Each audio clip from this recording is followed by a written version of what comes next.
Alrighty, Marcel. Dude, do you think that Glenn Powell? I love that we're starting with Glenn Powell. Why not start with Glenn Powell? I mean, Right? Do you think he's going to be as hot as Tom Cruise? Like the long haul. Like, I feel like he's got same vibes. Yeah, interesting. Because a lot of people are comparing him to Tom Cruise. I was also reading an article. I can't remember where they were saying we should stop comparing him to Tom Cruise because he still hasn't given us a Magnolia or A Few Good Men, Born on the 4th of July, a big dramatic role yet. And so I think there's a lot of hesitation, which I agree. I think we need to stop saying okay, is he the next Tom Cruise? But I will say, in a time where movie stars are a rare thing, right? We don't have movie stars like we used to in the 90s and whatnot, and 80s and before. Tom Cruise is probably the last of the... I mean, And he's one of the last, yes, for sure. I do think having a Glenn Powell kind of help reignite that excitement around movie stars. Yeah. It's exciting. But we're going to be talking about this. But I do want something more serious from him. I don't know if it's serious. I feel like he is becoming, I don't want him to be pigeonholed into these extremely charismatic roles. Got it. So here's where I think I land, because I don't disagree with you. I agree that Glenn Powell on the stardom side, yes, is probably some of the bigger, he is one of the bigger names, even though he's new, fresh in the scene, right? He's fresh. Maybe, I don't know, maybe I feel like he's yeah, I think Top Gun Maverick was kind of what put him on the scene. Yeah. So for me, but we have to I guess I should have been clearer. When I say Tom Cruise, I feel like Glenn Powell is going to age as good as freaking Tom Cruise. Okay, I see what you mean. And then, which in turns allows him to do so much. Tom Cruise has done so much in filming, in as a filmmaker, as a producer, as a creative. He's done a ton. And now I don't know what Glenn Powell's, if he loves making movies as much as Tom Cruise does, because I think there's a level of that if you love making films, you tend to you get to a point where you want to gravitate to making that thing. For Tom, it was Mission Impossible. Yeah. Right. But he had a huge stint where he was always involved with something. Glenn Powell, I feel like, isn't as aggressive when it comes to. Yes, I'm curious to see what's on the map for him. Yeah, I didn't actually look at that, but for me, he's got this smile. He's really good looking. He has a fun persona. I like his comedic beats. I feel like he could.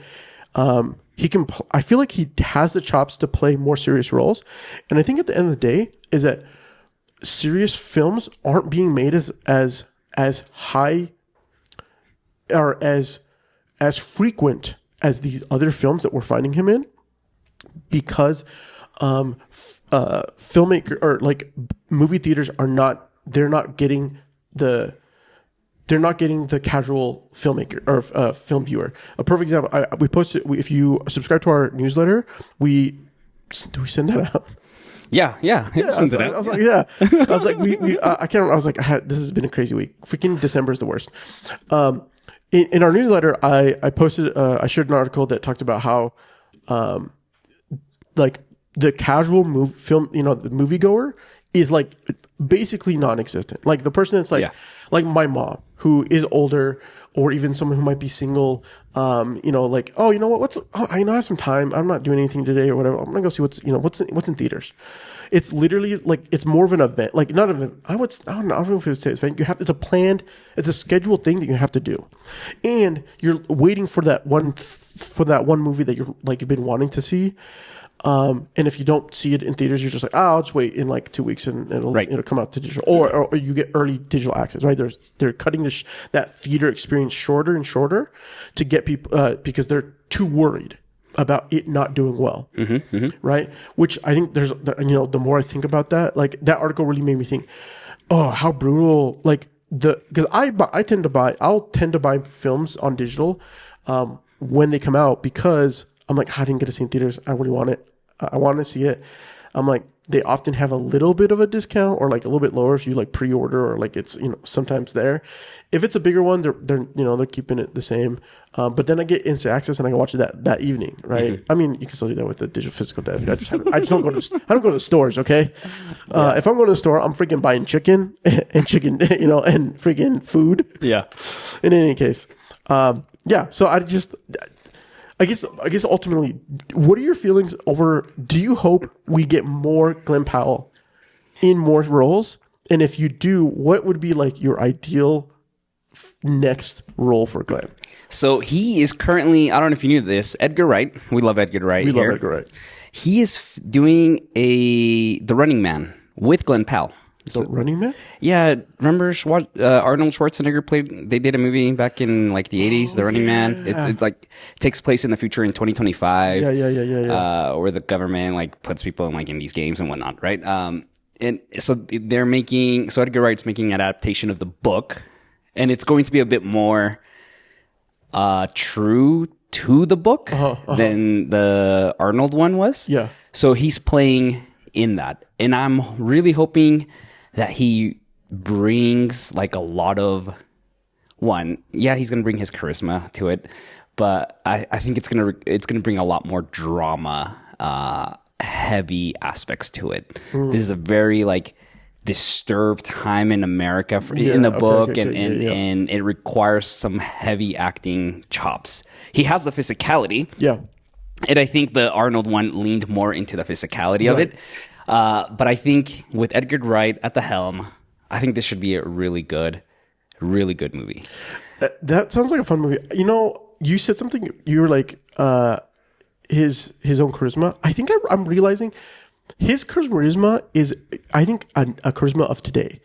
Tom Cruise came in at the time, the stoicness of a male like actor, of like coming in, you're like super good looking, suave. This one, he's a little less he's way more charming.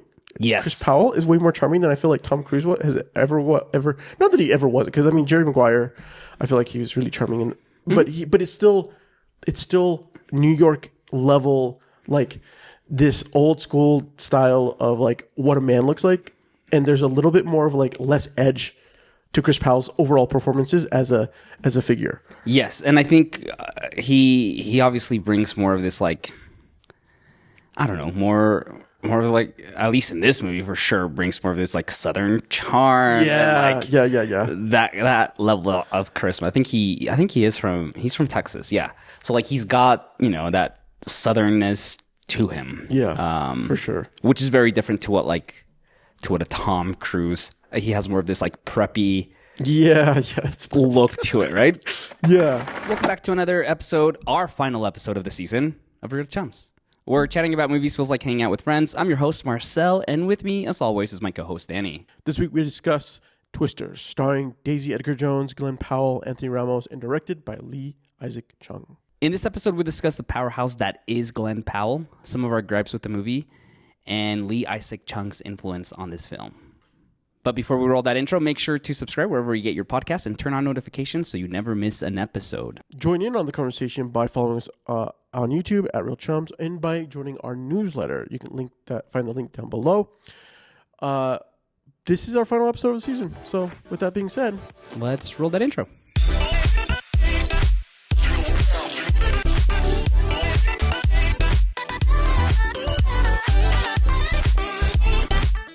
All right, Danny. So let's do a quick synopsis, and then I want you to give me like 2-3 things that you like, didn't like, and then we'll jump into this movie. But a meteorologist is pulled back into the tornado chasing field by her friend to leverage new technologies to help better understand the cause of tornadoes wreaking havoc in Oklahoma.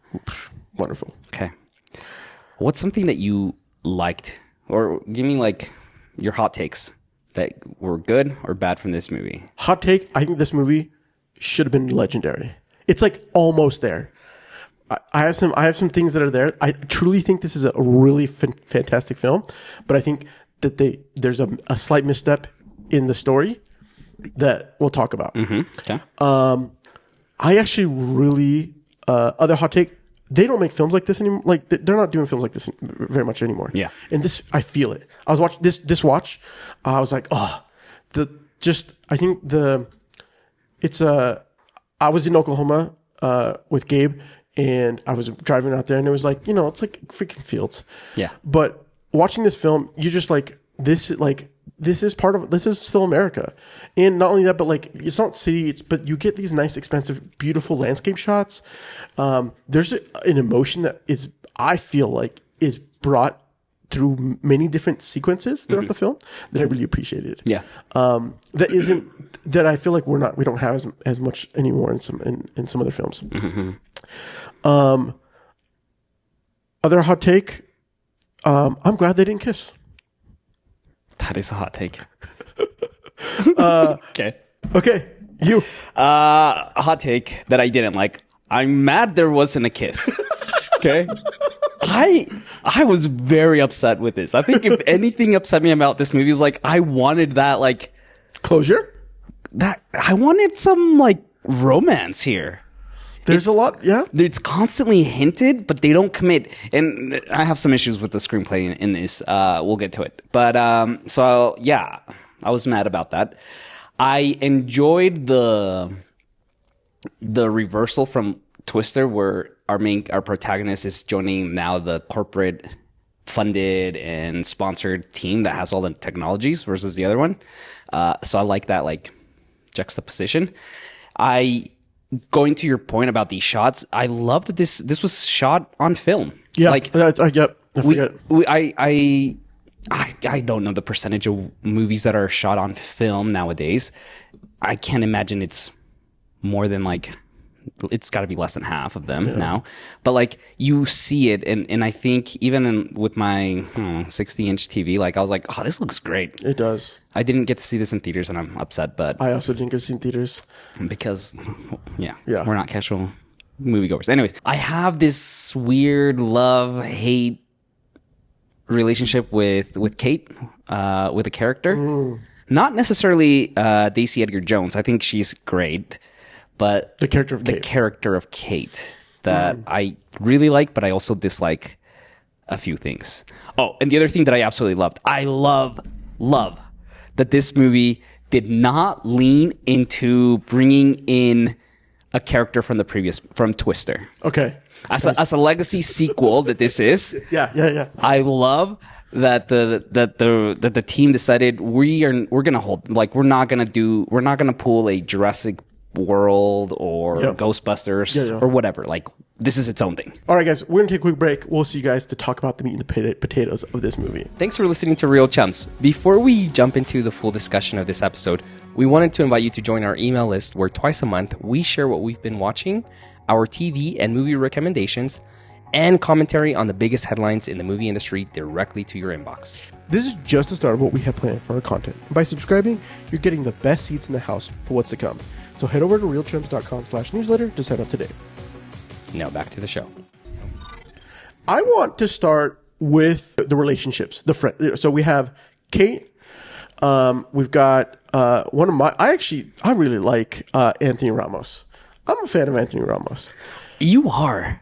I am. There's a character with him. I don't think he gets enough love or justice in some of the stuff, but every single time I find his performance is very authentic. You know, he's playing a villain in the next MCU TV show. I'm excited for that. Yeah, I'm excited to see him because I think, to your point, he's a great actor. I just don't think sometimes he was great in The Heights, but outside of that, I feel like he hasn't been able to find like a script that really. Yeah, I don't know, really makes him shine. But I think part of this is like he's he's competing with Glenn Powell. Yeah. So Anthony's freaking a good looking dude. His eyes are freaking great. Yeah. He's like me, colored eyes as a Latino. That's a big win. That's a big win. Okay, I know. All right, Danny. Marcel over here is like, I know. I wish I had colored eyes. Everyone on my mom's side has color eyes. See? Except- and you're just like, llorando cada noche. No, but between Kate, Tyler, and Javi, okay, these three characters, we I think if in Twister, when I wanted to listen to our episode of Twister because I wanted to come a little bit better, but I couldn't remember. They have a weird kind of like triangle thing, and we were like, I think one of our things like we weren't sure if we wanted that. I enjoyed it. I just think the character, the one that he's engaged to, was just weak. Yeah, that's fair. That's fair. For this film, let's start with these three characters. Yeah. The dynamics. How do you want to what do you want to take it? Who do you want to focus on right now? I think all right, if we talk about the trio, I think you're right. I think Glenn Powell overshadows a lot of people here. Mm-hmm. And I don't know if it's this is the struggle that I have. I don't know if it's Glenn Powell himself, if the script was just too weak on Kate and Javi, but like he comes in and he just it's Glenn Powell, right? It's got to be Glenn Powell. Not even Glenn Powell. It's Tyler the freaking Wrangler, bro. Dude, he like if you feel it, chase it. Oh, dude, so good. I absolutely love that they like out of all the films that have like tried to depict like a natural sense of like what social media is, or like a person who's doing something for the viewers. Okay, yeah. I feel like they did a pretty good job. It's a little quirky, it's a little cheesy in the overall execution, but how else can you do it? Sure. Right? Let's start here actually, because I have some beef here. Okay. I know. Look, I talk about this all the time. You subvert expectations. Yeah. You check expectations at the door, especially with movies like this. But I had an issue here with the character with his. Okay, he's a YouTuber. Okay. He has a team of like 8-9 people here. Yeah. And correct me if I'm wrong, but they get together once a year during tornado season to do their videos. Okay. They upload them. They get 1 million views that one night, I think is what they said on one that they uploaded. These guys aren't pulling Mr. Beast numbers. There's no way you can sustain this level of production. Okay. Uploading 5 videos a year? Okay, so no way. I call BS here. We don't know what else he's doing. We know they sell merch. They also give away stuff. Yeah, but the merch goes to people victims. Right? Yeah, right. We don't also. He could have a freaking full-time job, and he just freaking has PTO during this one time. Sure, he's an exec. His backstory is he's an exec of some other company, and he just freaking he like flies under the radar just as this weird niche. No way. Like not like if he was raking in Mr. Beast's level type numbers, I'd be like, yeah, you can afford eight people on your team with cool technology, a rigged up truck and whatnot. Yeah, I mean, here's a couple of things, right? I'm gonna be devil advocate over here, please. Like the other aspect of this is that you could have like companies giving him support in lieu of for stuff because it's very specific to the brand. Right? He's totally against corporate anything. That's true. I don't know, man. They probably just didn't do their due diligence on how many numbers they should have had in the freaking film. What number should they have put? I mean, 500 million. How many views does Mr. Beast get within 24 hours, do you think, of a video? Oh, I actually was surprised by this number recently, and I can't remember because he'd uploaded a video like an hour because I don't see him in my feed very often. Yeah, it's not my thing. But Mr. Beast, let's see here. Yeah, okay. So this was 6 days ago. Beat Ronaldo, win $1 million, and I think he posted in an hour. Right now it's 121 million. I want to say no. I want to say it was close to like 4 million in an hour, I think. No, 2 million? I'm not 100%. I remember it was high. And I was like, dang, dude. Only an hour ago and he's freaking at these numbers. That's how it goes. That's where you're at. So it was 6 days ago. Okay. Yeah. So if we did, 'Cause that means he's probably getting about 20 million a day.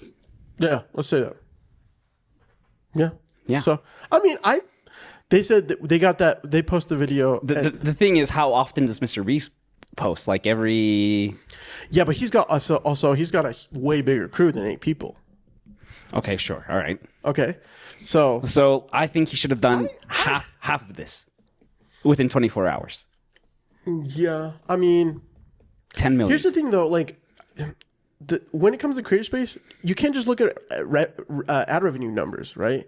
Like if he's been doing this for X number of years, he still could have some other, like they could do Patreon. They could be like a whole crew of people paying for him. Okay, sure. Yeah, All right. right. I'm just saying. I love that this is where we went. Sorry, listeners. This is one thing when it happened. I was like, there's no way you can afford this. All of these people and all of them to like take the time off. But yeah. But if he's also like against corporation, he could also be getting grant money. Yeah, I feel like that would have been said though. That would have been mentioned. Yeah, but would it have been?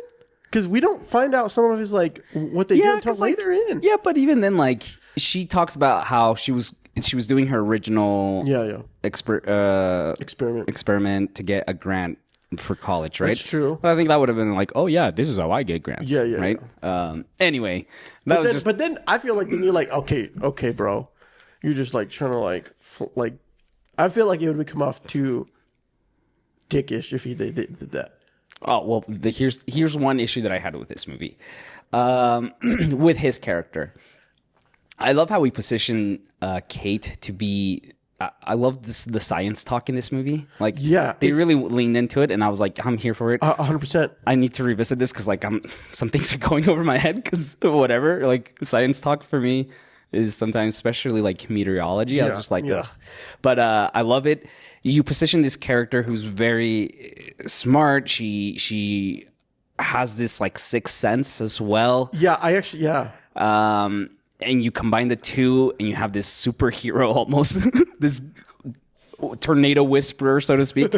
And so like I really like that, but she can't figure out her like the issue that she has with her prototype until Glenn Powell comes in and like mansplains things almost. Oh, brutal. That's a true fact, bro. Like, I don't know. Like he had to come in, mansplain, like, here's this technology that I have. Check it out. With like these models, we can project something, right? Yeah. I don't know. It was just like, I feel like it undermines a little bit her growth. And it isn't that big of a deal. I think you bringing it up now. I think I can see 100% how it comes through, but in the moment, it doesn't feel that bad. Yeah, because it's a moment of growth emotionally for her. Yep, and it's not. It's like, oh, you know what? She needed somebody to help her feel like that she could approach this yet again. I think I would have just loved for it to flip a little bit, for her to be like, hey, I've gotten a glimpse of like some of the modeling and technology that you guys have. Do you think we could leverage that? Yeah. Rather than him coming in and being like, here, I'm your saving grace. I'm your saving grace. Yeah. And let me mansplain something. See, okay, so here's the perfect example of like, this is one of those things. I feel like there's this beat that like you bringing it up. It's so clear of like, I think, and I didn't have the initial feeling that I had was, I felt like the first half of the movie, it's like Javi and Kate, they're trying to find some acceptance again. Like, Javi's trying to come in and he needs her expertise because she's the freaking tornado, the twister whisperer. And I love that I love the scene where they're like, oh, should we send out an alert? And they're like, let's ask Kate, right? And she comes over and she like, just, nah, that's fine. And the guy's just like, oh, okay. Yeah. He's just, and I love it, right? And so that's why he needs her. But he also, like, there's a level that, he wants to make amends. He wants to be able to reconnect with a friend. There's a level of, like, maybe there was something there in the past. Maybe apparently that there was a big miss, right? So, and then it kind of feels like there's the scene as Glenn Powell comes in, as she and this could also be on Kate's end. Like, I think there's just like these moments that I feel like we have these hard breaks, not breaks, like switches into like, okay, what is the growth who are we trying to have a growth towards? That I feel like it almost feels like sometimes it's like, the movie's like, it could have, I don't know, they were thinking too container-esque, if that makes sense. And I mean, the overall movie, like the ending, in essence, overall, I think it's a fantastic movie. I just think it would have been truly a phenomenal movie if we had those moments, not like smoothed out or like had a better.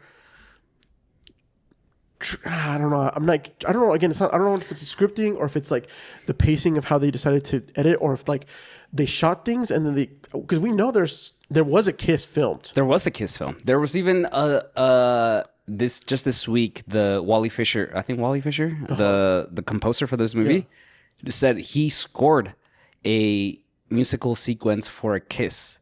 Okay, so like it must have been cut at the very end. I think there was more like love story that they cut out last minute, because the movie hints a lot. Like, we have these shots from Javi, like almost like yearning, and I don't think that was. Yes, it's obviously his acting, but I think there was like a scene that was cut, like, or like a moment, some flashback, or some dialogue that was cut of him, how he really felt. Because then at the very end, he just says, there was a time that I would have done anything for you, right? Exactly. And I'm like, whoa, dude, that just came out of nowhere. Like you hinted at it. You hinted it, but then they take it away with Glenn Powell. Yeah, and it's like I just, there was a time where I was just like, do you really do you care for her because she's your friend, because you or because you have like a romantic interest, or because you admire like her professionalism and knowledge? Yep. Like, I feel like the movie hints so much at is there not, and then you drop a line like that they left in there. Yeah. When they cut everything else out, right? And it was just kind of like, oh, what's going on? Yeah, it just felt like that was one of like that's rewatching this now. I think this is one of some of my biggest gripes is with Javi and Kate and their relationship and how they build it in the first, like, it's almost half the movie, not half of it. It's a little less than half.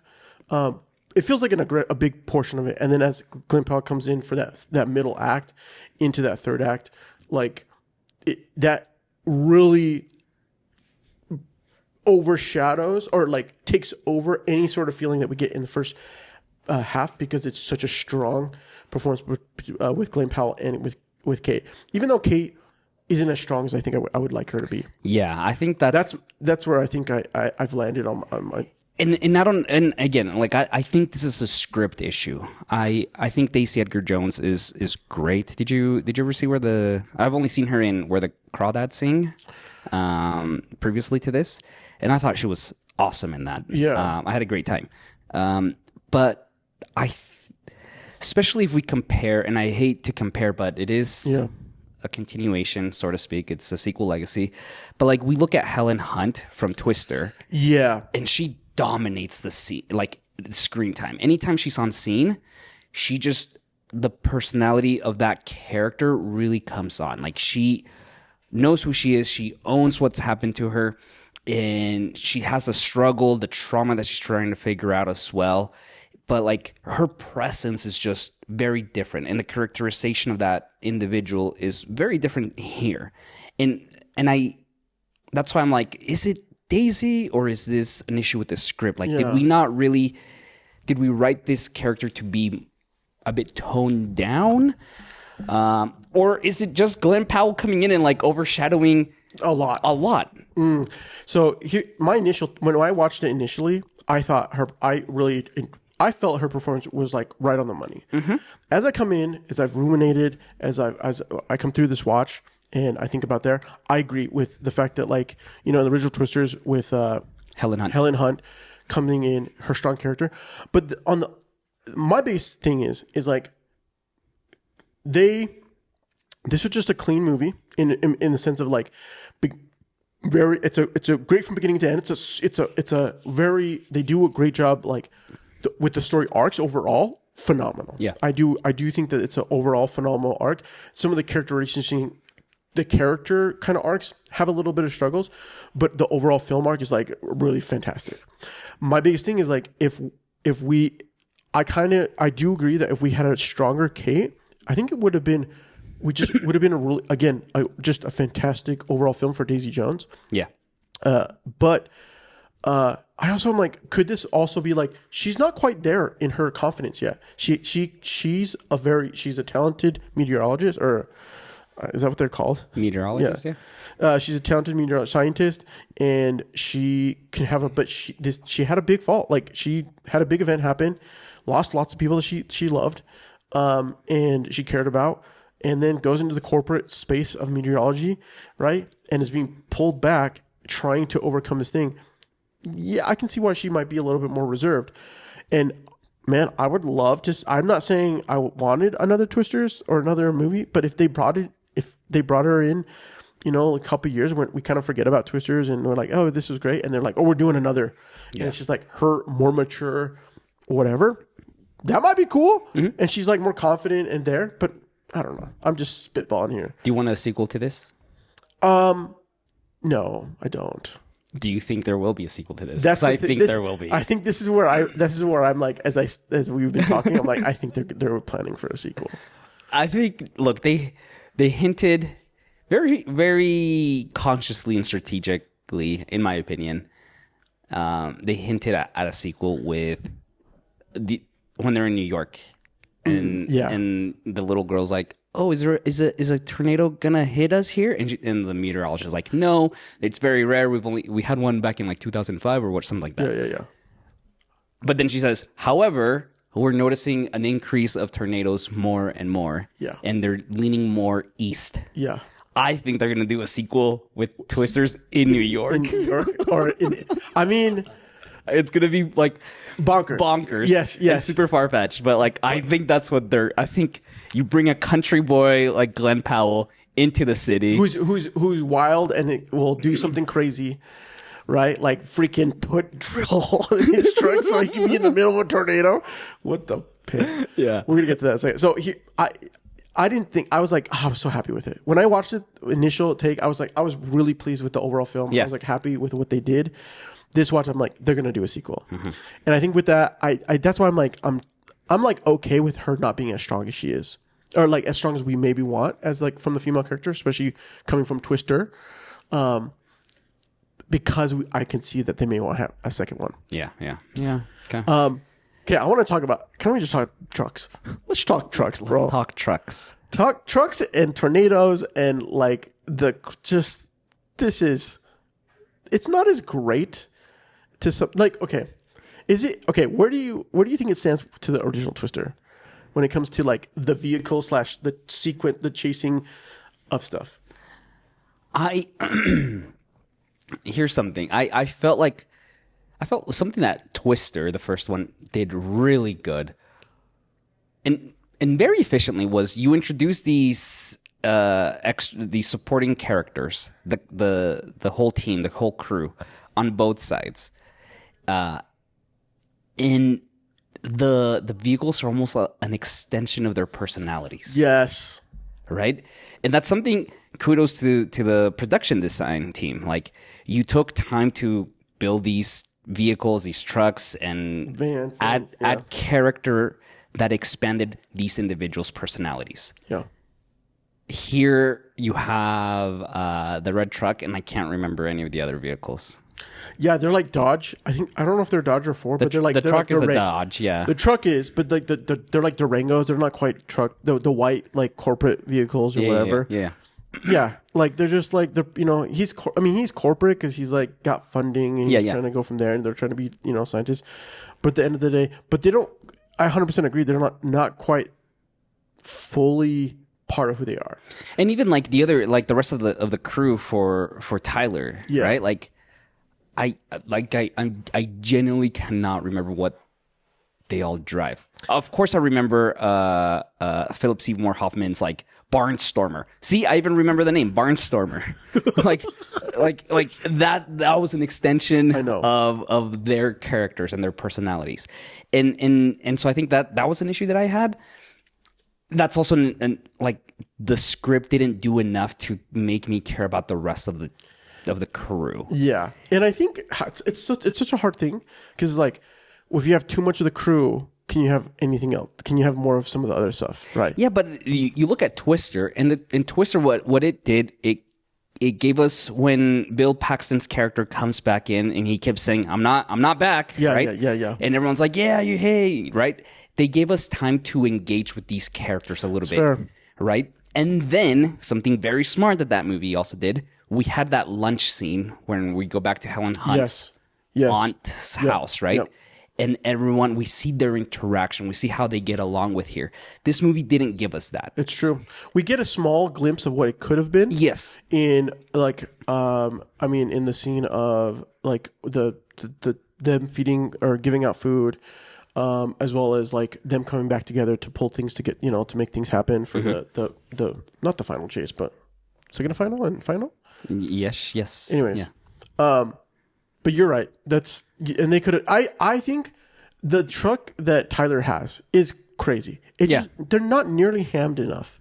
Like he's a tornado wrangler, and like would it have been funny to have even like a bigger bull head or even like some weird funny like statue of him on top of his truck? That's too much, dude. He's already too much in this movie. You're right, Glenn Powell. What is Javi gonna do? He's freaking corporate, bro. What do you and the other crew? What are the other crew members gonna do?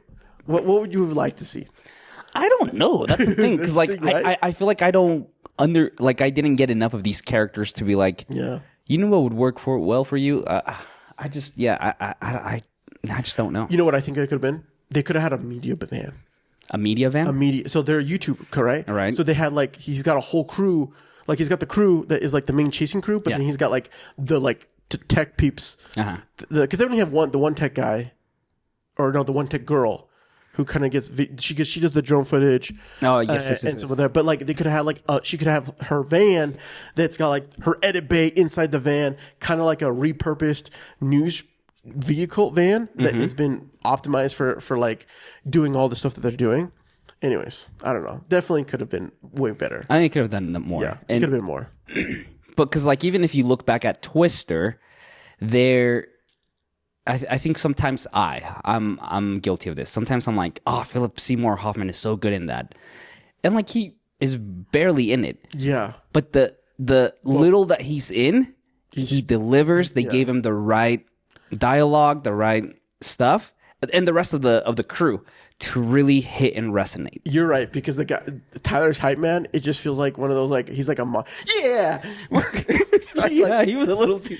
Yeah. Come on, subscribe.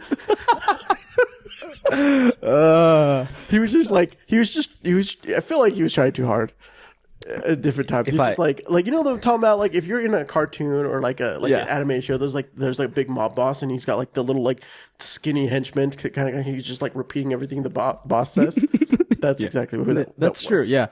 I think I might shift my personality to that for next season. Subscribe, you guys, please. Like and subscribe right now. Okay, so here's the thing. I didn't do a full count breakdown, but with that lack of like the team, I do think they added a lot more to the tornado scenes. Was it too much tornadoes, do you think, for you? No. Okay. No, dude. I think that, in fact, I think it was just the right amount of tornadoes. Yeah. And not only just the right amount, it was like, I really enjoyed the amount of like, the scale of like each of the tornadoes, so that we get the final like category 5 that just is monstrosity. You know what I mean? Yeah. Like, because they even in the early film, like the film, we don't get much of the tornado in the opening sequence. That's true. It's hinted at. Mm-hmm. We don't get which I really appreciate, right? But it causes huge devastation. It's a personal connection, right? But then we come in, some of the first couple of twisters that come in, I thought are good, but they're not like not wimpy. Like they're not.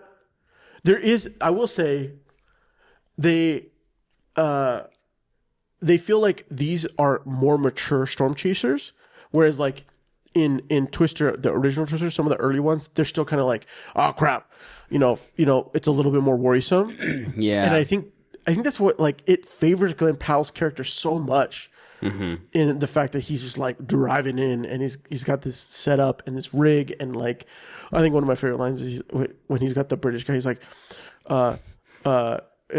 harness up, bro. We're going into a tornado, man. Anyways, super funny. Which tornado scene was your favorite?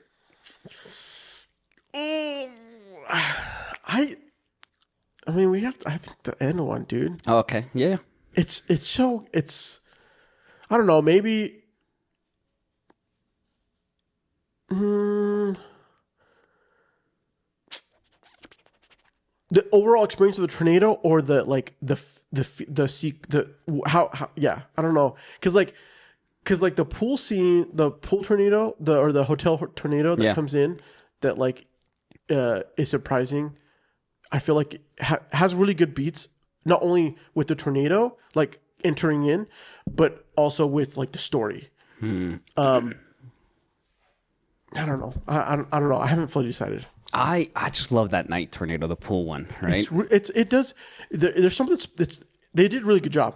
I think that's also my favorite. I think that's what I said in our Twister episode, was that night one at the drive-in theater. There's just something about a tornado hitting at night that just scares the crap out of me. Yeah. Because you can't see anything. Yeah. And it's just it again, you're in Oklahoma, so it's just flat. And out of nowhere, just this. Well, there's the rodeo. And then there's the rodeo, right? So I really like that we're having. I like that scene just because we have these two individuals that are getting to know each other. They're breaking down their walls, opening up to one another. Yeah. And then we have this tornado kind of come in and just create this chaos. We see Kate kind of taking command and guiding them into what to do. But it's just like the visualization of it being at night. It was well lit and it just really like it was just exciting. I really loved that. It was. It's impactful. It's also it feels like like it's a payoff. Yeah. To the beginning, right? To the being held by her boyfriend who gets yanked by a freaking tornado. That would be truly terrifying. Yeah. Oh, I hate that people kept being like, get over it, Kate. That was 5 years ago. I'm like, guys, this was just 5 years ago. Yeah, people, I don't know. Like, give her some time. Back off. I mean, like, her mom and Javi, I was like, come on, you guys. I know. That's, I mean, yeah. Yeah. No, the thing for them, like, I think that, like, she didn't have just one. She was immediately connected to two friends. Yeah. Right? One who was pleading for her help. Yeah. Right? And then the other one who's trying to protect her. Her boyfriend. Yeah. Right? Getting yanked. Like, come on. That's freaking traumatizing. Yeah. For sure. Anyways. So I really appreciate that they kind of like, not necessarily, I mean, I don't know if she's fully healed, but like, I really do appreciate that she kind of comes, she like, that moment is semi-healing. Yes. And I think we get more of the healing, right, later on when she's with Glenn Powell at her barn. Correct. The beginning of the healing. Yeah. I will say, I think the first one, something that the first one did really good, especially with the character of Helen Hunt's characters, that the tornadoes, they were a metaphor in that movie, right? Mm-hmm. I think we talked a little bit about this, but they were a metaphor to the chaos and how she can't control, that there are things out of her control, right? There's that one scene, I think it's in the second tornado in Twister, where Bill Paxton's going after her and it's like, no, like, let it go. And she's like, no, we got to get Dorothy up. And like the Twisters and tornadoes were a metaphor to her as well in that movie. Something that I think was missed here, but that's fine. Yeah. It was just nice to see that, again, revisiting Twister, how they incorporated that into her growth as well. Look, overall, I had a great time with this movie. It's a freaking... My last question for you, though. Yeah, okay. What is it about... So this was directed by Lee Isaac Chung. he did a movie called in 2020 Minari, which I hear is incredible. It was kind of his big film, but it's a movie about a Korean family that moves to Arkansas. Yeah, okay. It very much, because he is from Arkansas, and that's why he was the Paramount wanted, or was it Paramount that did this? I think it was Paramount. Universal. Yeah. Anyways, Universal was very adamant about him filming this in a back lot in California. And he's like, no, we are going out there to film. And he stuck to it, and he went out to Oklahoma. I appreciate you, because I don't think if they had done it, it would have flopped. Yeah. But anyways, his previous movie was Minari, which is about a Korean family that moves to Arkansas farm and kind of figures out their own American dream. I've seen clips of it. It looks phenomenal. And then he's done episodes of Mandalorian. He did this, and then he has an episode coming out for Skeleton Crew. I was about to say, yeah. What are some directorial techniques or anything visually that for you stood out here? There's so much, bro.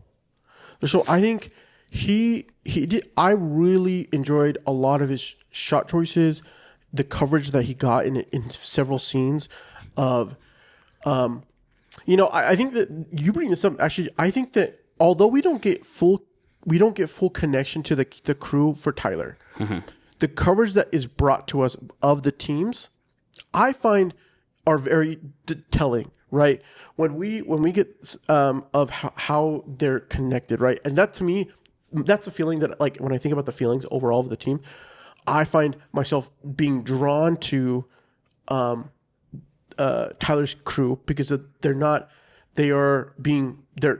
often depicted together doing something as a crew. Yeah. They have different sequence shots, whereas when it goes to the other one, it's very separate. It's very they're not as connected, right? They're often in frustrated moments and go from there. But I also really, really enjoy some of the additional shots that comes through the emotions when they're dealing with some big emotions. I think after the first tornado that Kate's back, she kind of takes charge. They have a lot of great cinematography, some shots, but I love at the end when Javi's frustrated. He's we could have had what we needed in that first one, which I really I really appreciate in that first sequence after Kate comes back with Javi. She misleads Tyler's crew, but then and she's trying to chase it and having her frustrated. But then there's these moments where it's a side two shot on Kate and Javi, and then Javi steps out to go talk to his crew about what happened, and we get a shot through the side mirror, because we're Kate looking at her friend who's frustrated. Yeah. But then we see a shot of her, and she's just she puts her head into her hand, and we hold it so well, and she's just she's alone in the truck, and she's closed off, right? Yes. I think I also really enjoy a lot of the landscapey, wider shots that we get, not only of characters like Kate in the fields, as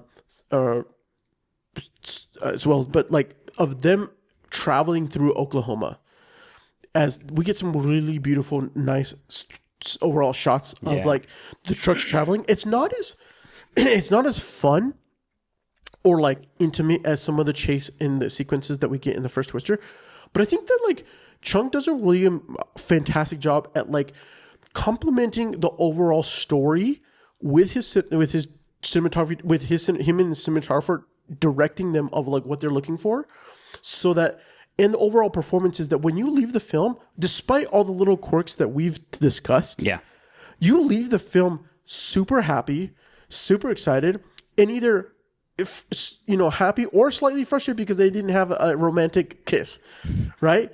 But I think that was intentional. Mm-hmm. Right, at the end of the day, when you think of how Chung goes to depict each of the sequences, the overall feeling at the end of the day is that was a fun, exciting, thrilling movie. Yeah. Is it as memorable as what Twister, the original Twister gives us? No. But I think it's still a really phenomenal base that they've given us for this film that I really appreciate, that I feel complements the first one. Not the first one, but the original Twister. Yeah. I love that you bring that up, just because it really does complement that, and those shots that he brings in. And I think obviously, like, shooting this on film, it was a huge benefit. Huge feat. I mean, they did a lot of practical stuff. I mean, there's a great behind the scenes video / footage of like when they're in the city right before the Category 5's like coming through. They're like the train, the farmers market type thing, and they've got like the water, the big water, what is it called? The water tower. Yeah, the tower comes down, right? Like all that, they're on wires. They're freaking soaked. They're like jet engines. I think they use jet engines to like do crazy like of the airs. Insane. Yeah. He was the one that so he directed in the Mandalorian. He did episode 3 of season 3, which I'll dive into it a little bit. That's the episode after they go to the home planet of the Mandalorians. Mandalore. Yeah, Mandalore. Duh. Amateur. What's his face? Din Djarin gets out of they go into that cave where he sees the beast, right? Yep. And then he comes out. They leave. He and what's her face? I just forgot her name. The other Mandalorian. Yeah. Bo-Katan. Bo-Katan. They leave, and then the rest of like the episode focuses on that amnesty program. They're back on Coruscant. Yeah. And we're introduced to Dr. Pershing and how he is talking about like the use of cloning and what benefits they are and all that stuff. And then like slowly we're introduced to this amnesty program that plays on later in that season.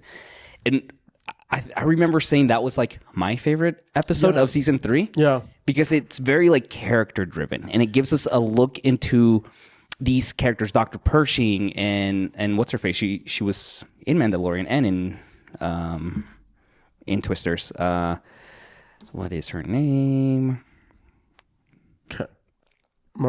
Katie O'Brien. Oh, Katie O'Brien.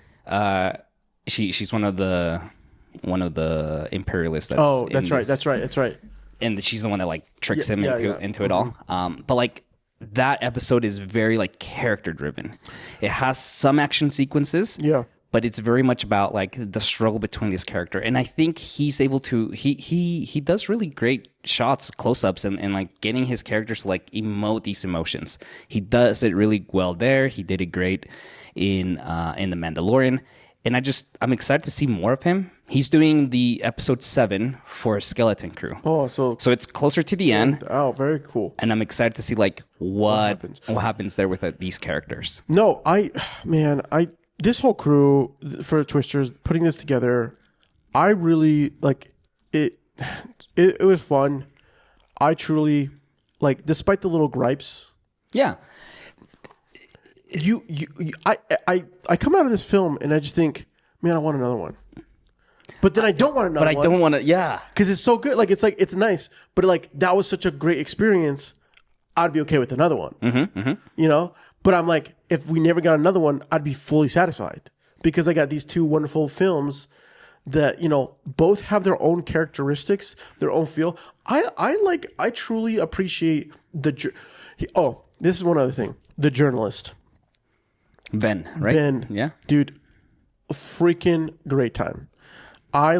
He's the same. He kind of has the same similar role to the fiancés, because he's coming in to try to tell a story. So he's trying, there, but it's not as blatant. It's not as like dull.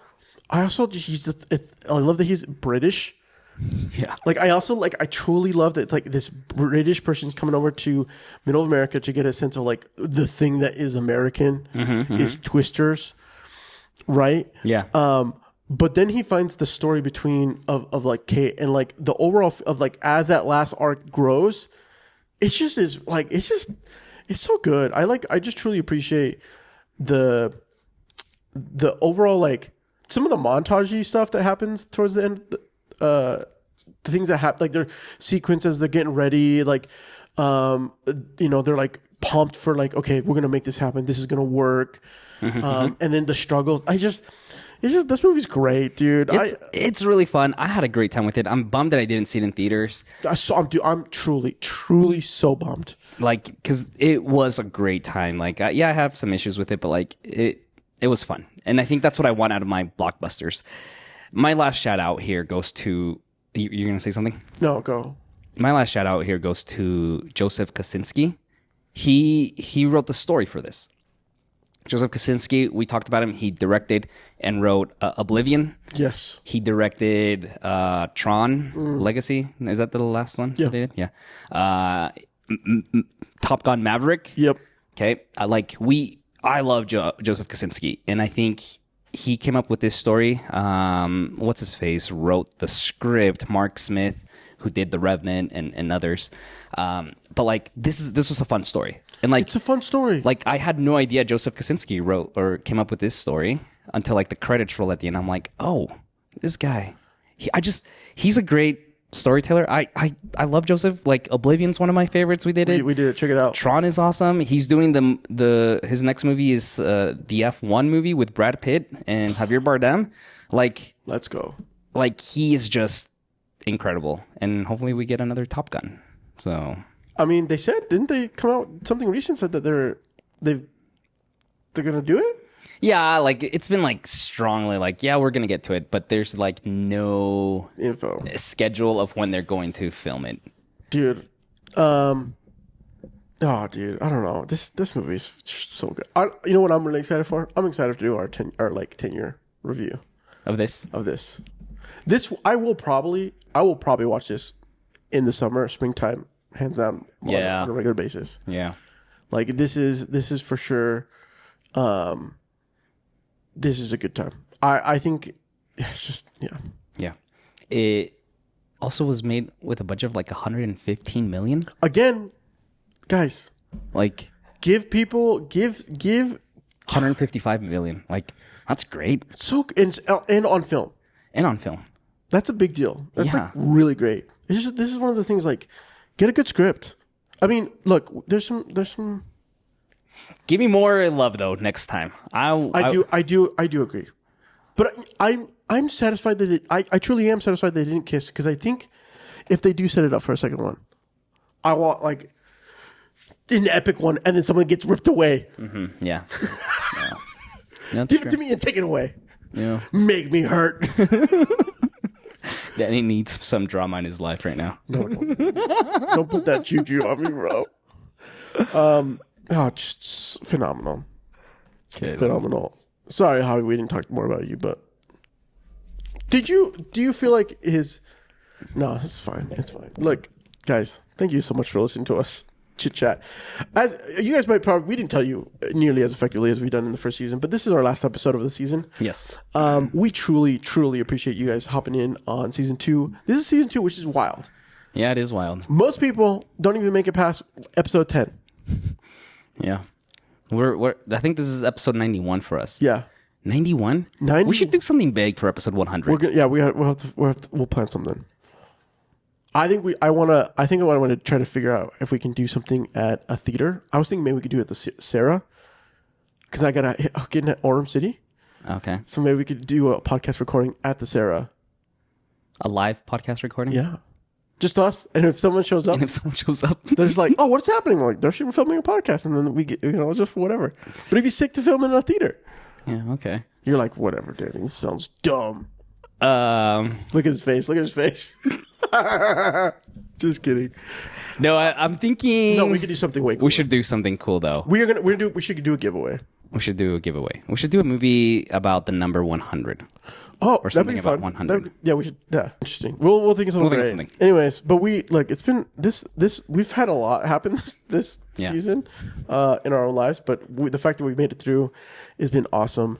We're excited to make this better, and thank to the 500 of you who have subscribed to us on YouTube, and to the who knows, because it's not quite clear on the podcasting stuff. But when anyone who downloads you, we appreciate you. Yeah.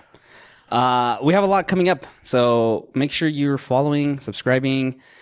We have the newsletter. We're Yeah. going to keep doing that during our break. Yeah, so if you haven't subscribed, please subscribe because we will be doing more stuff there because it just is easier for us to like drop like first takes on different series and like news and things like that. So for sure. So, and then we're going to be doing our best and the worst of the year episode. So we'll have a survey out.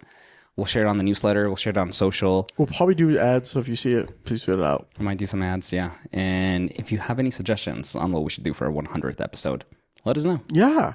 I'm open to hear what we ought to do. We're not going to see you next week, but we hope you guys have a wonderful Christmas. Happy holidays, happy New Year's, happy Hanukkah, happy all of it. Happy all of it. See you guys next year. Later.